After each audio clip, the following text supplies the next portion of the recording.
Hello दोस्तों, आज की क्लास में हम लाए हैं आपके लिए स्टोरी ऑफ इंग्लिश के ऑब्जेक्टिव टाइप क्वेश्चंस जो कि एग्ज़ाम 2026 के व्यू से बहुत ही महत्वपूर्ण है।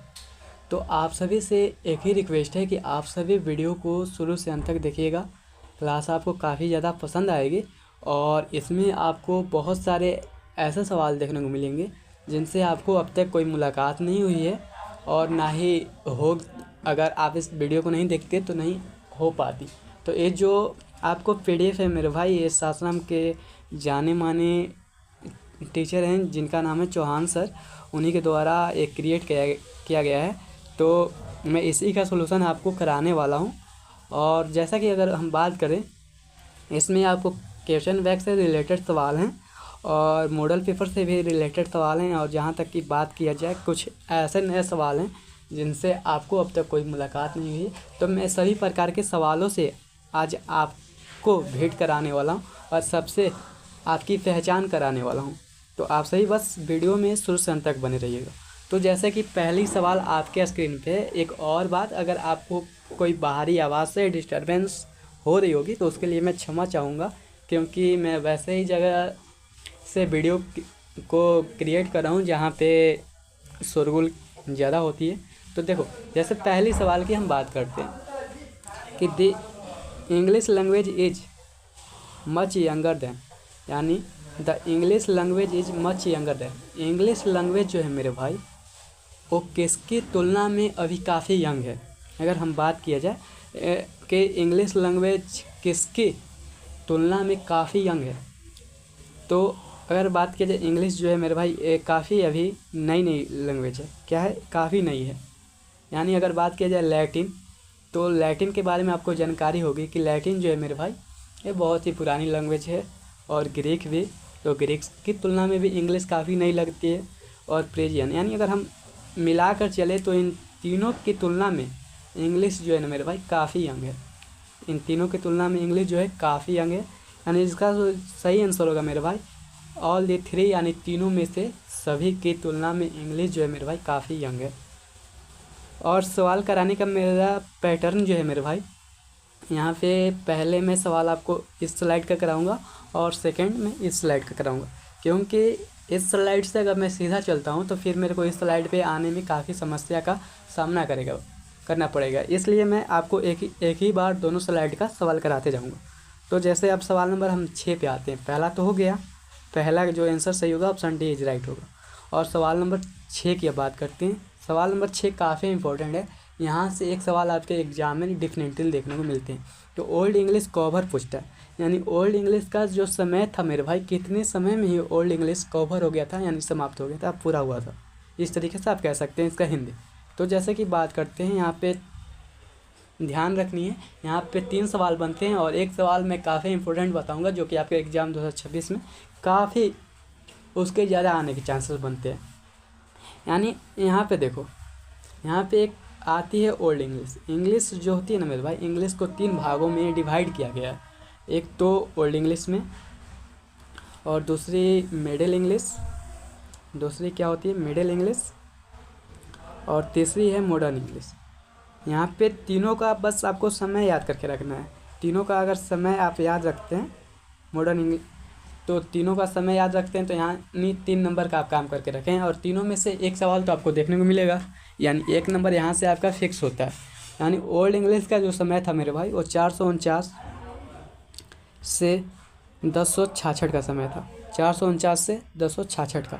अगर हम बात करें मिडिल इंग्लिश की, तो मिडिल इंग्लिश का जो समय था मेरे भाई 1150 से 1500 था। 1150 से 1500। और मॉडर्न इंग्लिश की बात करें तो 1500 से अब तक, यानी टिल नाउ। अगर हम अंग्रेजी में लिखें तो टिल नाउ, और हिंदी में बात करें तो अब तक, यानी 1500 से अब तक जो चल रही है मेरे भाई, इसको हम क्या कहेंगे, मॉडर्न इंग्लिश की श्रेणी में रखेंगे। यानी मॉडर्न इंग्लिश का जो अब का समय है मॉडर्न इंग्लिश का है। ओल्ड इंग्लिश कब से कब तक था, तो 449 से 1066 का समय था ओल्ड इंग्लिश का। और मिडिल इंग्लिश का समय कब से कब तक था, 1150 से 1500 तक। तो आपके जहन में एक बात आनी चाहिए कि यहाँ तो ओल्ड इंग्लिश जो थी मेरे भाई, वो 1066 में ही ख़त्म हुई थी। तो मिडिल इंग्लिश को 1066 में स्टार्ट होना चाहिए था, तो 1150 में स्टार्ट क्यों हुई?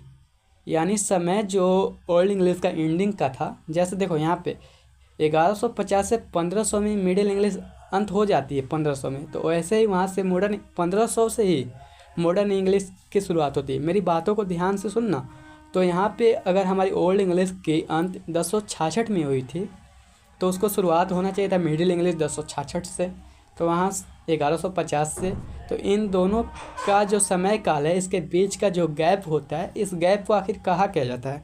यहाँ पे यही सवाल बनता है कि ओल्ड इंग्लिश और मिडिल इंग्लिश के बीच का जो गैप होता है उसे क्या कहा जाता है। तो उसको कहा जाता है मेरे भाई स्टेट ऑफ फ्लक्स। क्या कहा जाता है मेरे भाई? State of flux. तो मैं उसको लिखता हूँ ताकि आपको अच्छे से समझ में। तो उसको क्या कहा जाता है? स्टेट ऑफ फ्लक्स कहा जाता है। यानी स्टेट ऑफ फ्लक्स किसे कहा जाता है मेरे भाई? तो ओल्ड इंग्लिश और मिडिल इंग्लिश के जो बीच का गैप होता है, यानी 1066 से 1150 का बीच का जो गैप होता है, उसी को कहा जाता है स्टेट ऑफ फ्लक्स। ये जो सवाल है काफ़ी इम्पोर्टेंट है, काफ़ी वीवीआई सवाल है। इसको आप सभी बहुत ही अच्छे से अपने दिमाग में डाल लीजिए। अब बात करते हैं आखिर, अब इसको टिक करते हैं ना कि ओल्ड इंग्लिश कवर कब से कब तक हुई थी। सारी कहानी तो मैंने बता दी कि ओल्ड इंग्लिश जो हुई थी कवर मेरे भाई, वो 449 से 1066 में हुई थी, यानी ऑप्शन ए इज राइट। अगर बात किया जाए 1100 से 1149, तो यहाँ पे कोई नहीं बात है। और 1100 अगर ऑप्शन डी की अगर बात करें, तो यहाँ पे एम ई लिखते हैं, यानी एम ई का मतलब यहाँ मॉडर्न इंग्लिश नहीं, मिडिल इंग्लिश इसका सही आंसर होगा। यानी 1150 से 1500 का समय कौन था? मिडिल इंग्लिश का समय था। ठीक है। अब बात करते हैं सवाल नंबर नेक्स्ट आगे की। सवाल नंबर नेक्स्ट है, यानी 2 नंबर सवाल है। आप नंबरिंग से कन्फ्यूज मत होइएगा कि पहले आप पहला करा रहे हैं उसके बाद 6 करा रहे हैं। तो मैं आपको स्लाइड के अनुसार करा रहा हूँ, जो स्लाइड पे आपको दिख रहा है उसी हिसाब से मैं सवाल करा रहा हूँ। तो सवाल नंबर 2 में क्या है? सवाल नंबर 2 में कि the Anglo Saxon invaded England in the, England में एंग्लो सैक्सन जो थे कब आए थे? इंग्लैंड में एंग्लो सैक्सन कब आए थे? ठीक है। यानी एंग्लो सैक्सन कौन थे? एंग्लो सैक्सन में 3 व्यक्ति आते हैं, तीनों व्यक्तियों को मिलाकर एंग्लो सैक्सन कहा जाता है। यानी एंग्लो में आते हैं एक आते हैं एंग्लो, और दूसरा क्या आते हैं? सैक्सन, एक होते हैं जूट्स। यानी इन 3 लोगों को ही एंग्लो सैक्सन कहा जाता है। एंग्लो सैक्सन किसे कहा जाता है? तो एंग्लो सैक्सन और जूट्स, इन तीनों को मिलाकर क्या कहा जाता है? Anglo Saxon. और ये इंग्लैंड में कब आए थे? 5वीं शताब्दी, यानी 5th सेंचुरी यहाँ पर लिखा गया है, यानी ऑप्शन ए इज राइट। अगर बात करते हैं सवाल नंबर 7, तो सवाल नंबर 7 के बारे में मैंने आपको जिक्र कर दिया है कुछ समय पहले ही। तो सवाल नंबर 7 में क्या है कि मिडिल इंग्लिश कवर, यानी मिडिल इंग्लिश का जो समय था कब से कब तक था। यानी कोवर का मतलब समझो कि उसका समय काल पूछ रहा है, यानी कब से कब तक था। तो मैंने आपको पिछली सवाल में बताया था कि मिडिल इंग्लिश का जो था 1150 से 1500 तक, और यहाँ पे आपको 449 से 1066 जो देखने को मिलता है, ये आपको ओल्ड इंग्लिश का है। किसका है? ओ ई लिखते हैं, इसका मतलब क्या समझना? Old English. और यहाँ पे दिया है ऑप्शन डी में, यानी ऑप्शन डी इज राइट। यानी एक क्या है? M E. एम ई का मतलब मॉडर्न इंग्लिश नहीं, मिडिल इंग्लिश। जहाँ मॉडर्न इंग्लिश की बात आएगी वहाँ पे मैं मॉडर्न इंग्लिश स्पीक कर दूंगा, बोल दूंगा, जहाँ आपको बात अस्पष्ट होगी।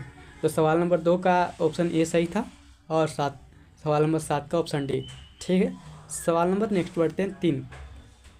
सवाल नंबर 3 में क्या कहता है मेरे भाई? सवाल नंबर 3 कहता है कि the England language of today, यानी इंग्लैंड में जो आज का भाषा है, आज की जो भाषा है, रिफ्लेक्टेड ... सेंचुरी, यानी किस शताब्दी द्वारा पॉलिटिकल एंड सोशल डेवलपमेंट, यानी राजनीति और सोशल सामाजिक विकास में इंग्लिश जो भाषा है आज के समय में इंग्लैंड में कब प्रकाशित हुई है, यानी कब का है? तो वो भी है आपको 5th सेंचुरी का है। कब का है मेरे भाई? 5th सेंचुरी का, यानी ऑप्शन बी इज राइट।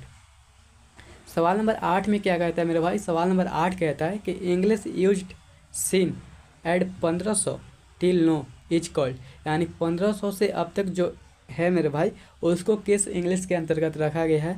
तो 1500 से अब तक मैंने बताया है कि जो 1500 से अब तक जो चल रही है वो मॉडर्न इंग्लिश चल रही है। तो इसका सही आंसर ऑप्शन सी होगा।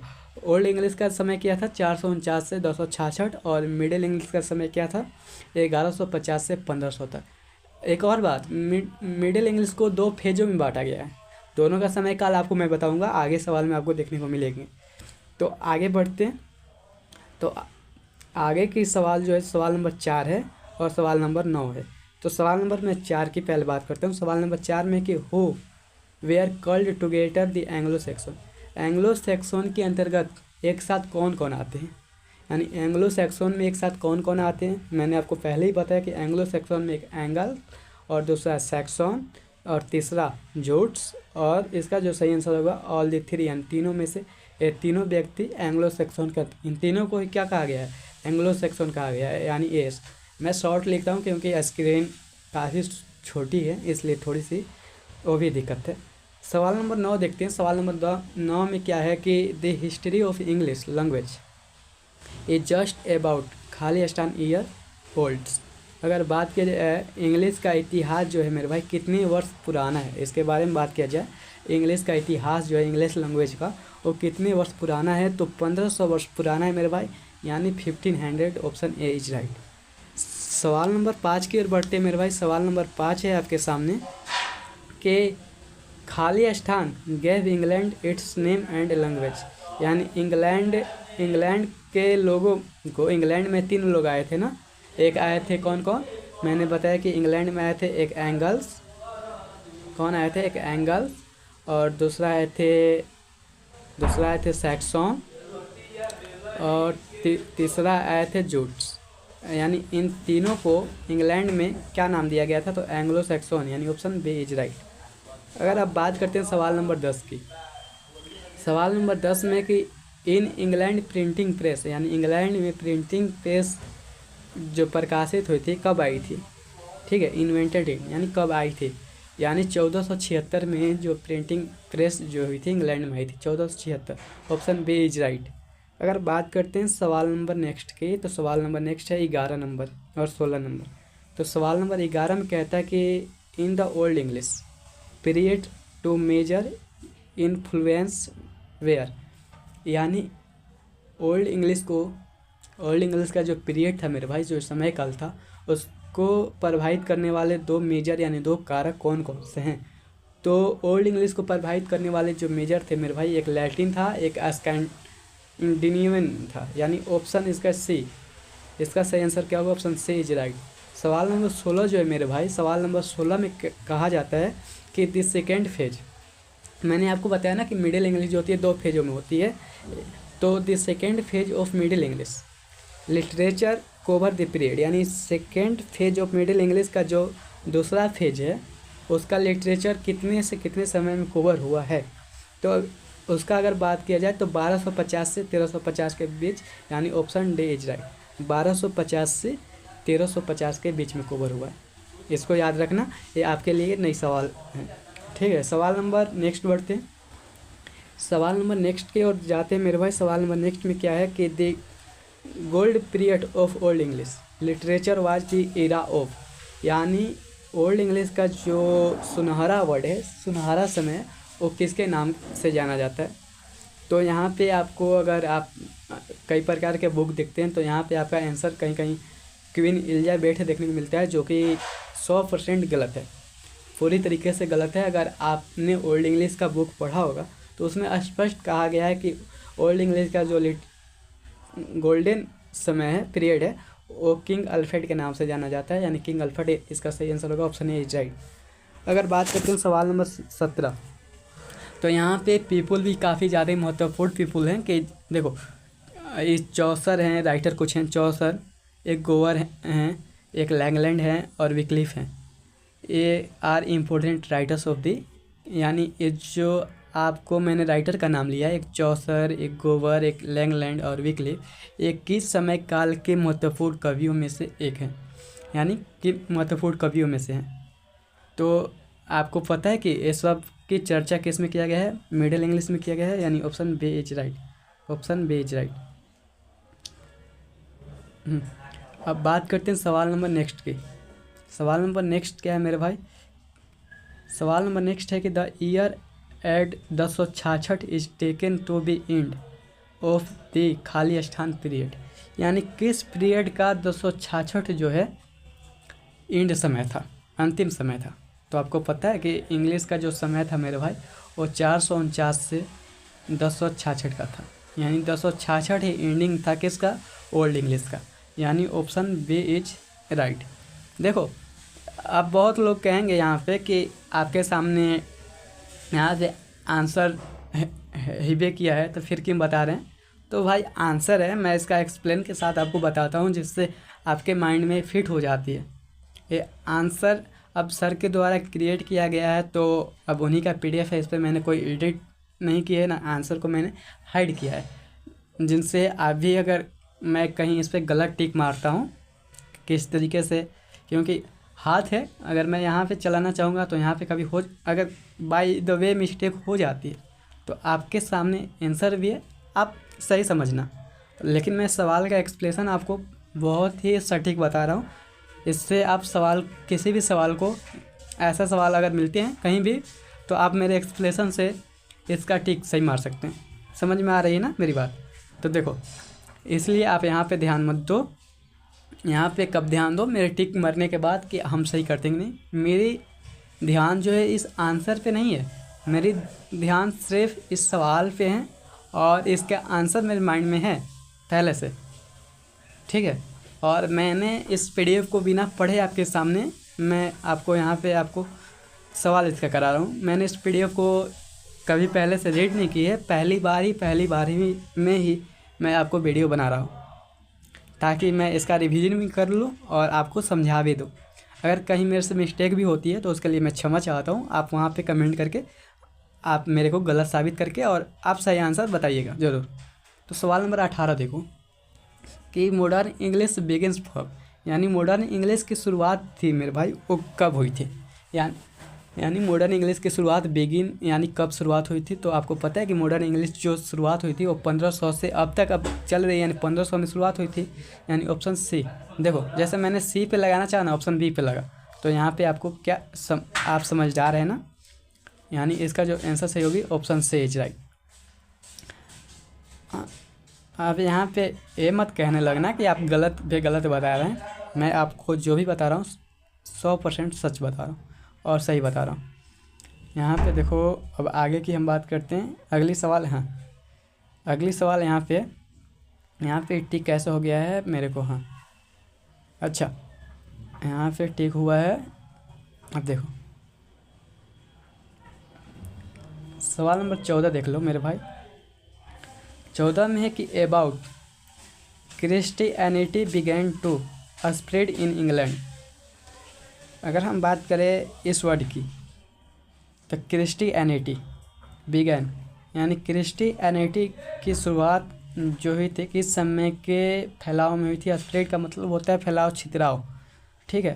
तो इंग्लैंड में, यानी अगर बात किया जाए तो ये आपको कब हुई थी, तो 600 के करीब हुई थी, यानी 600 में, यानी एडी। इसका सही आंसर क्या होगा मेरे भाई, ऑप्शन सी। देखो ऑप्शन सी इसका सही आंसर हुआ।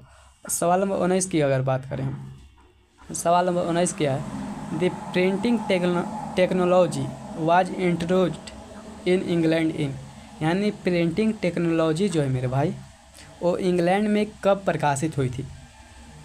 यानी प्रिंटिंग टेक्नोलॉजी जो थी वो आपको 1476 ईस्वी में प्रकाशित हुई थी, कहाँ पे, इंग्लैंड में। क्लियर है। यहाँ पे टाइपिंग काफ़ी, हाँ अब देखो अब सही है। स्क्रीन कभी कभी मेरी काम नहीं कर पा रही है, ठीक है, आपको लग रहा है। देखिए यहाँ से मैंने टिक लगाया था ऊपर और यहाँ पे टिक नीचे भी लगी हुई है। अब देखो सवाल नंबर 15 है मेरे भाई कि द फर्स्ट फेज, मैंने आपको बताया था किस फेज के बारे में, पहले सेकंड फेज के बारे में, यहाँ पे फर्स्ट फेज, यानी हमने ये भी आपको बताया है कि मिडिल इंग्लिश जो है 2 फेज में बटी हुई है, एक फर्स्ट फेज और दूसरा सेकंड फेज। तो सेकंड फेज की पीरियड हमने बात की और यहाँ पे फर्स्ट फेज की पीरियड की बात करेंगे, यानी मिडिल इंग्लिश लिटरेचर की जो फर्स्ट फेज थी वो कितने में कवर हो गई थी। तो इसका सही आंसर होगा मेरे भाई कि 1150 से 1215 तक, ठीक है। आपको पता है कि मिडिल इंग्लिश की पूरी समय जो थी मेरे भाई वो 1150 से 1500 तक थी, और 1500 में इसी को 2 फेजों में लिया गया है, और 1150 से जो 1215 का समय है मेरे भाई वो आपका सेकंड फर्स्ट फेज का है, और जो 1350 तक का समय, इसके बाद 1250 से 1350 का, वो किसका समय है मेरे भाई? वो समय है आपको सेकंड फेज का। यानी इसका जो सही आंसर होगा मेरे भाई ऑप्शन सी इज राइट। ठीक है, सवाल नंबर 20 देखते हैं। The name Augustan was given to the early century. अगर हम बात करें कि द नेम अंगस्टन, ये मेरे लिए काफ़ी नई सवाल है। अंगस्टन का जो नाम दिया गया था वो किस शताब्दी में दिया गया था? यानी सबसे पहले किस शताब्दी में अंगस्टन का नाम दिया गया था मेरे भाई? तो 18वीं शताब्दी, यानी ऑप्शन बी इज राइट। सवाल नंबर अगर हम नेक्स्ट की बात करते हैं, सवाल नंबर 21 देखो मेरे भाई। सवाल नंबर 21 में है डॉट डॉट डॉट खाली स्थान, यानी was also known as the Augustan age. यानी यहाँ पर भी वही सवाल है, एकदम सेम टू सेम वही सवाल है। उसी को क्या किया है, उसी को थोड़ी सी चेंजिंग किया है। ठीक है, तो इसकी भी सही आंसर होगी 18वीं शताब्दी, यानी ऑप्शन सी इज राइट। सवाल नंबर 26 की बात करते हैं। सवाल नंबर 26 में क्या कहता है मेरे भाई कि in the UK, the USA और आयरलैंड और Canada, Australia, New Zealand and south Africa English is spoken as ए। ठीक है, यानी यूके के लोग और यूएसए, अगर बात करें आयरलैंड, ऑस्ट्रेलिया और न्यूजीलैंड और साउथ अफ्रीका, जो है इंग्लिश बोलते हैं तो मदर टंग यानी मातृभाषा इंग्लिश को समझते हैं। ठीक है, ऑप्शन सी इज राइट। अगर बात करते हैं सवाल नंबर 22 की, सवाल नंबर 22 है। सवाल नंबर 22 में क्या कहते हैं मेरे भाई कि the British grammar was written by J Buchanan in 1762। इसका सही आंसर क्या होगा मेरे भाई? 1762, ऑप्शन बी इज राइट। सवाल नंबर 27 है। In India, Singapore, Malaysia, Nigeria और Namibia, Botswana etc English is spoken as a second language. इसका सही आंसर क्या होगा? Option A is right. अब कहोगे ना कि हम एक्सप्लेन नहीं कर पा रहे, एक्सप्लेन होगी। देखो सवाल नंबर 23 देखो। The English from 15 century till now, यानी 1500 से अब तक की जो इंग्लिश है मेरे भाई उसे क्या कहा जाता है? तो उसे मॉडर्न कहा जाता है, यानी ऑप्शन सी इज राइट। सवाल नंबर 28 देखो मेरे भाई। English is also use us A by the खाली स्थान, पहले खाली स्थान दिया है मेरे भाई। इंग्लिश इज आल्सो यूज्ड अस ए खाली स्थान by the Anglo Indian community of India, यानी इस इंग्लिश इज आल्सो यानी इंग्लिश को भी यूज्ड अस ए, यानी इंग्लिश को भी एंग्लो इंडियन के लोग जो प्रयोग करते हैं तो मातृभाषा के रूप में करते हैं, यानी मदर टंग, यानी ऑप्शन बी। सवाल नंबर 24। सवाल नंबर 24 क्या है मेरे भाई? सवाल नंबर 24 है कि खाली स्थान is a window to the world, यानी अब देखो संसार की खिड़की किसे कहा जाता है? ये सवाल काफ़ी इंपॉर्टेंट है, इसको आप 2026 के लिए लिख लीजिए। यहाँ से सवाल आपको मिलेंगे कि इंग्लिश को ना मेरे भाई इंटरनेशनल लैंग्वेज भी कहा जाता है, और इंग्लिश की स्टार्टिंग जो हुई थी, मेरी बातों को सुनना, इंग्लिश की स्टार्टिंग जो हुई थी इंग्लैंड से ना होकर जर्मनी से हुई थी। आप बहुत लोग अगर पूछा जाए कि इंग्लिश का शुरुआत कहाँ से हुआ था तो आप मार दीजिएगा कहाँ पे? इंग्लैंड पे, तो आपका आंसर क्या हो जाता है? गलत। तो इंग्लिश की शुरुआत कहाँ हुई थी? तो जर्मनी में हुई थी। शुरुआती ओरिजिनल इंग्लिश कहाँ की है? तो जर्मनी के है। ये माइंड में अपना बैठा लेना। और यहाँ पे देखो इंग्लिश जो है ना एक संसार की खिड़की है जिसके जरिए हम पूरे संसार को घूम सकते हैं। ठीक है, तो आइए हम इस खिड़की से झांकना स्टार्ट करते हैं कि ऑप्शन में क्या दिया है। यानी ये तो इंग्लिश है, इसी के माध्यम से हम पूरी दुनिया को देख सकते हैं। यहाँ पे समझ लेना कि संसार की जो खिड़की है, दी विंडो जो है मेरे भाई, वो इंग्लिश है, इंग्लिश को ही कहा गया है। सवाल नंबर 29 देखना। इन चाइना, जापान, यूएई और साउथ अरेबिया और इजिप्ट, यूआरएक्यू, इरिट्रिया और फ्रांस, जर्मनी, स्विट्ज़रलैंड और Mexico, Brazil etc English is spoken. यानी अगर हम बात करते हैं, ठीक है, तो यहाँ पे मेरे को इसका आंसर नहीं पता था कि इन चाइना, जापान, इन लोग मातृभाषा किनको मानते हैं इंग्लिश में, एक इंग्लिश स्पोकन में, तो फोरिजिन लैंग्वेज जो आती है ना उसी को मानते हैं, यानी ऑप्शन सी इज राइट। यानी इस सवाल को आप सभी एक बार अच्छे से पढ़ लेना कि इन चाइना, मैं इसको आपके लिए इस तरीके से कर देता हूँ, ठीक है। In China, Japan, UAE, Saudi Arabia, Egypt, इस टाइप के सवाल इन लोग क्या बोलते हैं, तो फोर्जिन लैंग्वेज बोलते हैं। अब देखो सवाल नंबर 25 देखते हैं। सवाल नंबर 25 क्या है मेरे भाई? सवाल नंबर 25 है आपके सामने कि Khalistan as the largest number of native speaker, यानी लार्जेस्ट नंबर, सबसे बड़ी संख्या है जो है मेरे भाई नेटिव स्पीकर।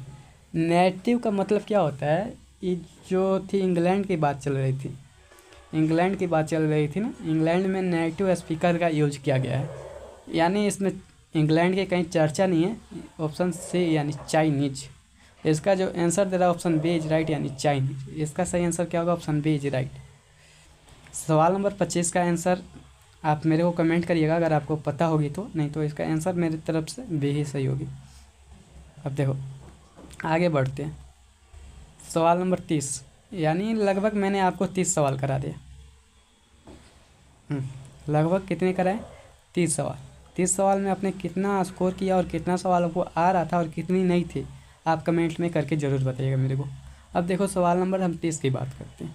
सवाल नंबर 30 है कि English develop from the speech of the, यानी इंग्लिश का जो विकास था, स्पीच था, वो कब हुआ था, यानी किसके द्वारा दिया गया था? स्पीच यानी दिया गया था। तो इंग्लिश के पहले मैं इसकी कहानी आपको पहले ही बता देना चाहता था, लेकिन मैंने लेट की। देखो ऐसे मैंने कुछ आपको बता ही दिया है। पहले तो इंग्लैंड वाले हैं, ठीक है, इंग्लैंड के कुछ लोग हैं, इंग्लैंड के कुछ लोग हैं जिनका मैं नाम यहाँ पे जिक्र करूँगा, लिखूँगा नहीं।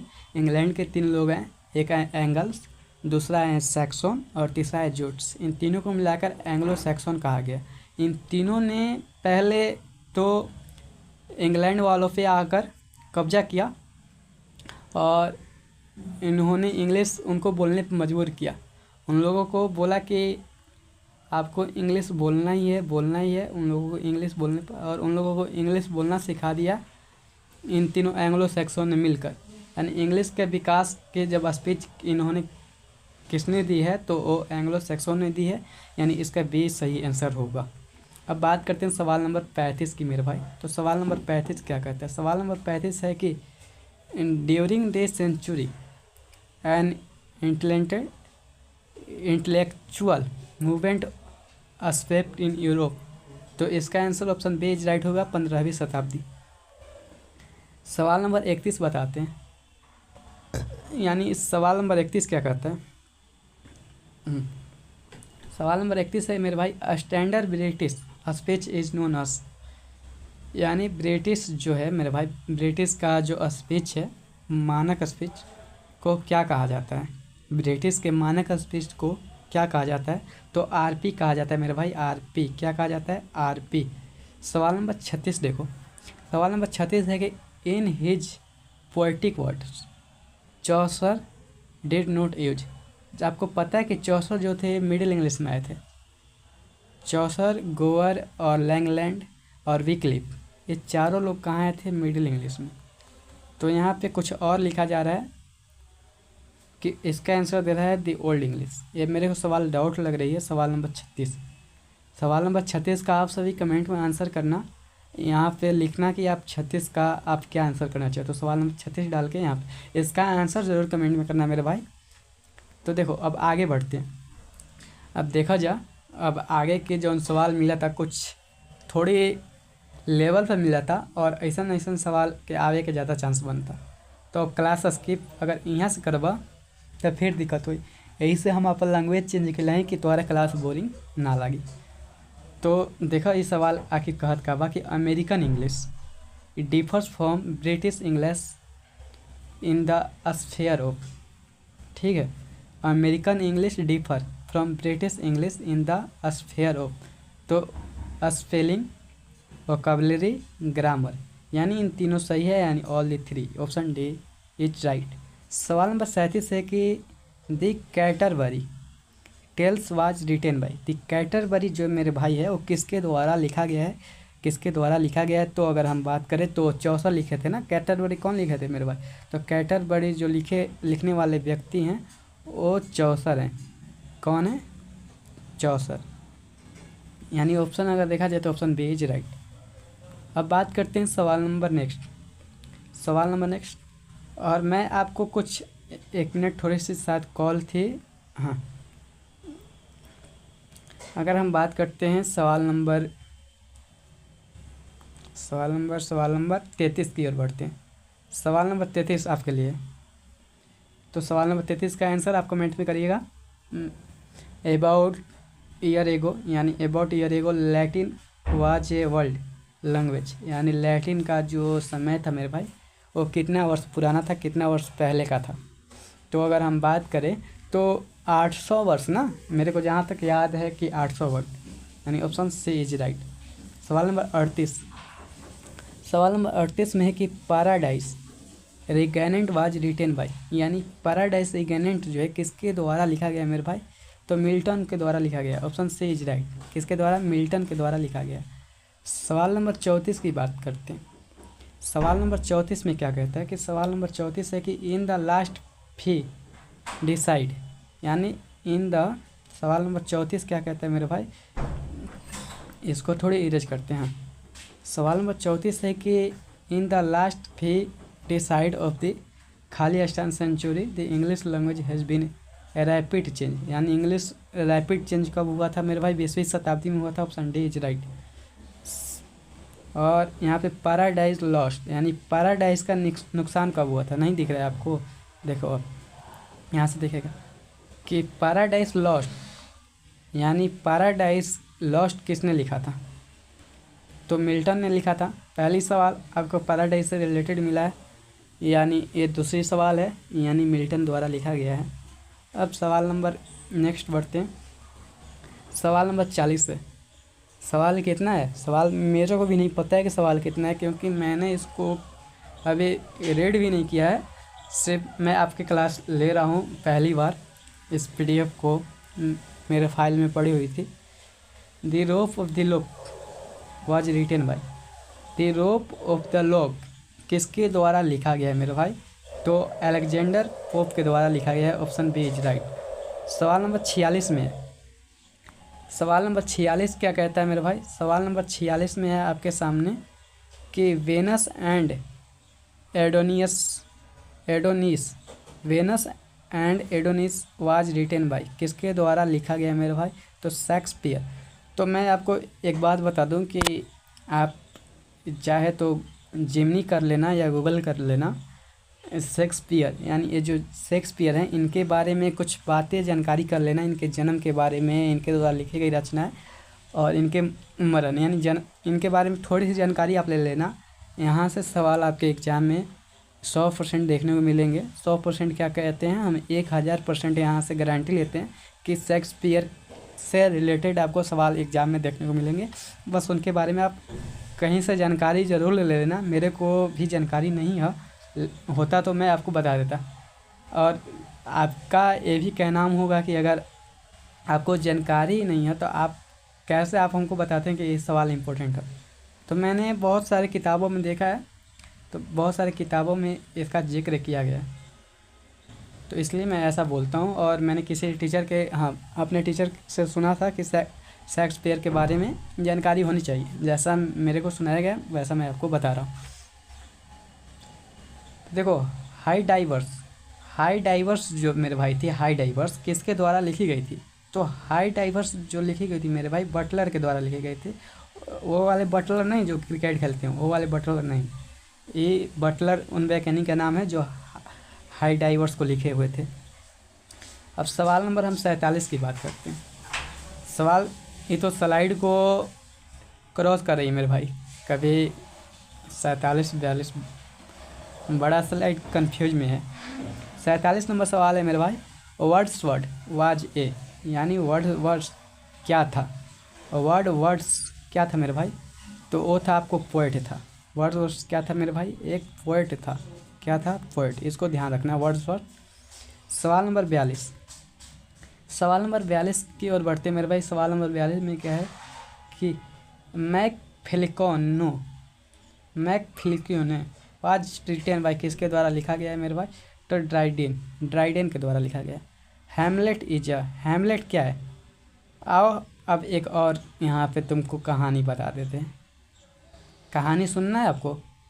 नहीं, समय काफ़ी लग रहा है ना, तो इसको डालना सवाल नंबर 48 को 2026 के लिए याद रखना। हैमलेट क्या है? हैमलेट जो है मेरे भाई ट्रेजेडी है। क्या है? Tragedy. Option A is right. सवाल नंबर 43 में Faerie Queene was written by, Faerie Queene ने किसके द्वारा लिखा गया मेरे भाई? स्पेंसर के द्वारा लिखा गया। Option B is right. अब सवाल नंबर 49 की ओर बढ़ते हैं। एक बार सवाल देख लेते हैं कि सवाल शायद कितना है, मेरे को ठीक से अच्छे से। मैं आपको 50 सवाल करूँगा बस। आप ज़्यादा नहीं, बस कुछ देर और रुकिए, नहीं तो मैं आपको सवाल सारे दिखा देता हूँ एक बार। आप सभी सवाल को दिखते जाइए। सवाल नंबर मैं 49 पहले कर लेता हूँ। 49 में कि किंग लियर जो है मेरे भाई वो क्या है? किंग लियर जो है मेरे भाई वो ड्रामा है, इसको याद रखना। किंग लियर क्या है? ड्रामा। और थोड़ी फास्ट कराते हैं, समय काफ़ी लग रही है। तो देखो सवाल नंबर 44 में है। सवाल नंबर 44 क्या है कि DR फर्स्टस वास, यानी डॉक्टर फर्स्टस किसने लिखा था? DR फर्स्टस। आंसर सी है, यानी क्रिस्टोफर मार्लोवे। सवाल नंबर 50 देखते हैं। सवाल नंबर 50 क्या कहता है कि Piers the Ploughman is written by. Piers the Ploughman किसके द्वारा लिखा गया है मेरे भाई? लैंगलैंड द्वारा लिखा गया। आपको पता है लैंगलैंड और मतलब किस इंग्लिश के अंतर्गत इनकी चर्चा है? तो मिडिल इंग्लिश के अंतर्गत इनकी चर्चा है। अब बात करते हैं सवाल नंबर 45, जो काफ़ी इंपॉर्टेंट सवाल है। सवाल नंबर 45 में क्या है मेरे भाई कि एडवर्ड सेकेंड किसके द्वारा लिखा गया है मेरे भाई? तो इसका आंसर हम देखते हैं। आंसर इसका क्या दिया है? इसका आंसर 45 नंबर सवाल की आंसर मैं आपको कैसे बताऊं, मेरे को यहाँ पे जानकारी नहीं है। सवाल नंबर 45 का आंसर इस स्लाइड पे है, ठीक है। मैं इसको स्किप करता हूँ, इसका आंसर मेरे को पता नहीं है, मैं इसको स्किप कर देता हूँ। ये हेमलेट वाला सवाल काफ़ी, देखो ओथेलो, हेमलेट और Macbeth and King Lear were written by Shakespeare. मैंने बोला ना शेक्सपियर से इंपॉर्टेंट सवाल आपको देखने को मिलते हैं। ऑप्शन से इज राइट। सवाल नंबर 56 है कि the Gitanjali has been written. Gitanjali किसके द्वारा लिखा गया है? तो रविंद्रनाथ टैगोर के द्वारा लिखा गया है। Option B is right. अब बात करते हैं सवाल नंबर 52 की ओर। सवाल नंबर 52 में क्या है? सवाल नंबर 52 में है कि vision of judgement was written by. Vision of judgement किसके द्वारा लिखा गया है मेरे भाई? तो लॉर्ड बायरन के द्वारा लिखा गया है। 57 में है कि this Savitri has been. Savitri को किसके द्वारा लिखा गया है? सावित्री जो लिखा गया है औरोबिंदो घोष के द्वारा लिखा गया है। सवाल नंबर 53 देखते हैं। सवाल नंबर 53 देखें कि 58 देखते हैं। The word drama comes from a world, यानी वर्ड ड्रामा जो है किस वर्ड से आया हुआ है? तो ग्रीक वर्ड से आया है। किस वर्ड से आया मेरे भाई? ग्रीक वर्ड से आया हुआ है। अगर हम बात करते हैं 53 की, सवाल नंबर 53 है कि revolt of Islam was written by, यानी रिवोल्ट ऑफ इस्लाम किसके द्वारा लिखा गया मेरे भाई? तो शेली के द्वारा लिखा गया। Option B is right. अब बात करते हैं सवाल नंबर 54 की। सवाल नंबर 54 क्या है मेरे भाई? सवाल नंबर 54 है कि the Scholar Gipsy has been written by. तो मैथ्यू अर्नोल्ड होगा इसका सही आंसर। और सवाल नंबर 59 है आपके सामने कि ट्रेजेडी एंड्स विथ। ट्रेजेडी जो है मेरे भाई सोरो के द्वारा लिखा गया। सोरो का एंड है, सोरो का एंड है। अगर बात करते हैं सवाल नंबर 55, यहाँ पे एक और सवाल है आपके लिए, काफ़ी इम्पोर्टेंट सवाल है कि कॉमेडी एंड वेट यानी कॉमेडी का एंड समय क्या है। तो यानी कॉमेडी का एंड विथ बोल रहा है ना, विथ का मतलब होता है के साथ, यानी कॉमेडी का एंड किसके साथ है, तो हैप्पीनेस। आपको पता है कॉमेडी जो होती है हंसनात्मक होती है, यानी हंसाने योग्य होती है, यानी हंसी के साथ ही इसकी समाप्ति होती है। Sohrab and Rustum has been written, Sohrab और रस्तम किसके द्वारा लिखा गया है मेरे भाई, तो मैथ्यू अर्नोल्ड के द्वारा लिखा गया। Option D is right. Clear है। अब बात करते हैं सवाल नंबर 61, जो कि एंड सवाल लगती है यही, फॉर ए ड्रामा। अब कोई ज़्यादा सवाल मेरे को नहीं लग रही है। For a drama exposition is, तब for a drama exposition is, सवाल नंबर 61 का जो आंसर सही होगा ऑप्शन ए इज राइट। सवाल नंबर 61 का आंसर ईविल होगा। सवाल नंबर 61 को देखना मेरे भाई, सवाल नंबर 61 का आंसर ईविल होगा। अब बात करते हैं सवाल नंबर 62। तो मैं आपको इसको यहीं पे एंड करता हूँ। सवाल नंबर टोटल मैंने कितना आपको कराया है, सवाल नंबर आपको 60 कराया है। 60 में आपने कितना स्कोर किया है इसको आप कमेंट में करना। और अगर बात करते हैं मैं इसके पीडीएफ आपको प्रोवाइड करा दूंगा, और इसकी पीडीएफ लेने के लिए आपको क्या करना है, तो आइए जानकारी लेते हैं कि आखिर आपको ये पीडीएफ कहाँ पे मिलेगी। तो आपको इस पीडीएफ को लेने के लिए आपको इस दिए हुए नंबर पे व्हाट्सअप करनी है, इस नंबर पे व्हाट्सअप करनी है, और इस पीडीएफ सिर्फ आपको लिखनी है कि हमें पीडीएफ चाहिए, इंग्लिश का पीडीएफ, व्हाट्सअप करके। कॉल कोई नहीं करनी है। और आपको ये पीडीएफ कुछ समय में, जैसे ही आपके एसएमएस सीन होती है उसी समय आपको पीडीएफ सेंड किया जाएगा, वो भी बिल्कुल फ्री में। इसके लिए कोई आपसे चार्ज नहीं लिया जाएगा, बिल्कुल मुफ्त। तो मिलते हैं आपको नए वीडियो में। जय हिंद, जय भारत। मेरे इंग्लिश की क्लास जो होती है ना, काफ़ी बोरिंग टाइप की होती है, और ऊपर से जो क्लास आपको मैं करवा रहा हूँ वो काफ़ी फेस वाली है नहीं, इसलिए बोरिंग आपको भी लग रही होगी, इसलिए मैं इसको स्किप करता हूँ। तो मिलते हैं नए वीडियो में, और अगली जो वीडियो आएगी वो आपको अदर सब्जेक्ट कहेगी, और आप कमेंट करना कि किस सब्जेक्ट पे आपको पीडीएफ चाहिए।